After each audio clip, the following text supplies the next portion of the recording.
cranks every time, baby. I've been using lithium batteries. This is gonna be my third season. I was really slow to swap over to lithium technology. Anytime something new comes out, I'm always gonna be almost the last one to use it, because typically I'll get a program set up on my boat. I know my program. When something goes wrong, I know what's wrong, I know how to fix it, and I can go right to it at the moment that it happens. For me, that's real important, being a tournament angler, because if I got a problem, I am the fisherman. Sometimes I'm the videographer, not today because I got Cam. I'm the editor, I'm the pit crew, I'm the life coach, I am the motivational speaker, I'm the mechanic, I'm the outboard mechanic, the electronics mechanic. I'm the do-all shop when I'm at a tournament. And so I want stuff simple. I want stuff that I understand how to use. I want stuff that I understand where the weak points are, so I can go right to it and fix it. So I was real hesitant to go to lithium batteries. And so I'm 3 years into it now. I'm learning a lot about the batteries, a lot about the system, how to use them, what it likes, what it doesn't like, how you need to treat the batteries. I'm starting to learn and get a learning curve about lithium batteries now. I've been using Millertech lithiums for 3 years now, my cranking as well as my trolling batteries. And I want to give you 3 things that you definitely need to know before you decide to invest in a new power system in your boat via lithium batteries. The Millertechs are great. I have had any issue I have had with my batteries has always been self-inflicted. And there's just a learning curve to lithium versus having the traditional battery, lead acid, AGM, whatever you want to call that group of batteries. There's a learning curve that I feel like there's a few things that you need to know. So let's go back. I'll show you my battery system and how I got everything set up back here. All right, so this is a cool thing about my boat with the lid. I got a 3-way lid. I can just work on my batteries just by opening one piece, or I can open all 3. Actually, I can get back here where you can see. This is my battery system, trolling batteries here, 12 volt, 100 amp hour. Now, you got a couple different options. With a 36 volt system, typically what you would have when you're doing lithium batteries, or when you're doing lead acid or AGMs, you would have 3 12 volt batteries. That was the only way that you could do it. Well, one thing you need to know about lithium is you don't necessarily have to have 3 separate batteries to have a 36 volt system or a 24 volt system. They have 24 volt batteries, just one battery. Matter of fact, in my aluminum boat, I have a 24 volt trolling motor, and I have one battery.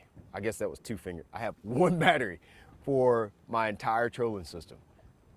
I don't have to have all the wires and jumpers. It just creates less confusion, less junk in the back of your boat, less weight. It's just easier to kind of diagnose when things are going wrong. The downside to that, when I have one battery, you know how a lot of times you're able to use your trolling batteries to crank your big motor in the event that something, you have a battery failure on your cranking battery. Well, if you got a 24 volt battery for your trolling batteries, you're not going to be jumping anything off at all. You can't do it. So there's some give and take there. Yeah, you got one battery, but if you need to jump or swap things around in your boat, it makes it nearly impossible to do that. As well, you could get just one 36 volt system. I've seen some guys run 2 36 volt batteries in the back of the boat as well. So if you were to have an issue, you can just swap over to the other one. I think that's a much safer issue. I went with just the normal 36 or 3 12 volt 100 amp hour batteries. You can see mine here. Got them wired up. It's the guy that rigged my batteries for me did a really clean job on them. They're really easy to work with. They have a LED screen on the top of each battery, so I can tell the voltage on each battery. So if something goes wrong, all I got to do is hit my LED screen and it'll pop up how much voltage each battery has on my Millertechs. So main thing I wanted to tell you, thing that you want to remember, number one you need to know about lithium batteries is that you don't have to have the traditional 3 battery 12 volt system to get a 36 volt wiring system. You can do it with 1 battery, 2 batteries, 3 batteries. So you got a little bit more leeway that way. But just know anytime that you kind of get outside the norm, it makes it more difficult to kind of, in an emergency situation, take care of things and jump off your big motor. Another thing I want you guys to know about lithium batteries. I think it's very important for you to realize is that these batteries are smart, especially my Millertechs. I'm not sure if every lithium battery is smart, but Millertech, they are what they refer to as a smart battery. In the event that the battery gets too hot, if it has too much moisture, if it has too low a voltage, if it throws off any faults, the battery shuts itself down, cuts off. No bueno. It just whop, cuts off. In the same way that your truck or my Mercury outboard, if I didn't have enough oil in my Mercury, it would shut itself down. It would go in guardian mode. These batteries will do the exact same thing. That's how it protects itself from one, catching on fire, two, from just ruining the battery from operating at such a low voltage.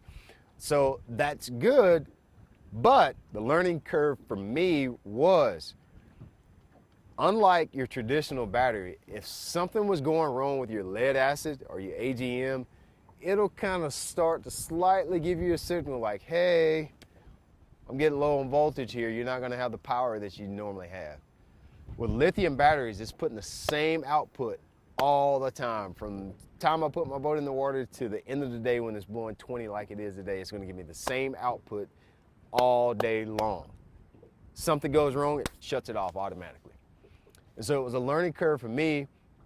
You might think your batteries are charged, or if something happens and you didn't get to charge your batteries, voltage just happened to be low for whatever reason on one battery, shuts the entire system down. No brainer. You can't go. There's no warning. You're trolling. Bop, bop, bop, bop, bop. Done. Donezo. So the fact that it is smart and that it will shut itself down is good. But just know, if you're ever trolling, you're fishing, and then all of a sudden cuts off, the battery has went to guardian mode to shut itself down. The good thing that I did learn about it is I kept a jumper pack in my boat. So you can usually reset the battery or wake it up by just giving it a jolt. You could parallel it from another battery, just parallel, which means positive, positive, negative, negative, give it a jolt, it'll reset the battery, and it'll basically just, in the same way you reset a computer or your cell phone when it locks down, it would do the same thing. That's how you get it to reset. I didn't know that until the last 3 years. I've had to learn all those things. So you can easily reset it, even though it cuts off. It'll piss you off and make you mad in the moment, but really all you have to do is just either A, keep a jump pack in your boat, parallel it, jump it off, it resets the battery. You can do it with another battery, you can do it with a charger, but just reset it and it'll wake it back up and you're back in business. I went home many a days because I didn't know that. So the smart factor of the batteries, there's some give and take there, but you definitely need to know about it. There's also the factor of moisture with lithium batteries. This is something that I did not know that you definitely want to take into consideration when you invest in some lithium batteries. A lithium battery just doesn't have the same chemical makeup that an AGM or lead acid battery has. Those batteries, or at least a lead acid battery, it has water and moisture in the battery, right? That's a part of the chemical makeup of the battery. You do want to try to be a little bit more conscientious of moisture in the stern of your boat. So a lot of times what I'll do, just to keep all the components inside of my batteries from condensation, from the bottom of the boat, or just being in a marine environment in general, your boat's going to get wet. Anytime at the end of the day when I'm charging my batteries, or I'm just storing my my boat for a couple of days, I'll make sure I always open up the stern lid to let some airflow get in here, so I don't have moisture locked into the stern of the boat that'll create condensation and eventually get inside the battery. Because this battery, if you were to cut it open, it doesn't look anything like a normal battery. It doesn't have the normal cells and water and gel and acid, none of that. It's more like computers and wires on the inside of the battery. So it's the makeup's totally different. And anytime you're working with something like that, you don't want to have moisture penetration inside to short out those boards. So you do want to make sure that you got really good, adequate airflow in the stern of the boat, so you don't have problems with moisture inside your batteries, because the batteries are smart. And if you do get moisture inside the battery cell, it is going to shut down until you get that right, or it could potentially cause a catastrophic failure.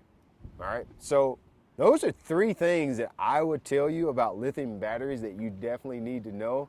I've been super pleased with them. Once you surpass the learning curve of knowing the difference between caring for, using, and charging the lithium batteries, you'll never want to go back. There's some other obvious differences between these batteries and your other traditional batteries, like weight and size. But I think those are pretty obvious. These things that I'm talking about is stuff that I wish I would have known 3 years ago when I first started using them. I would have saved myself a lot of intense language, colorful language, and mean phone calls. So yeah, lithium batteries, I definitely think it's the way to go. I got lithium batteries in every boat I own, and I'll probably never go back to a traditional battery because I think this is the way to go.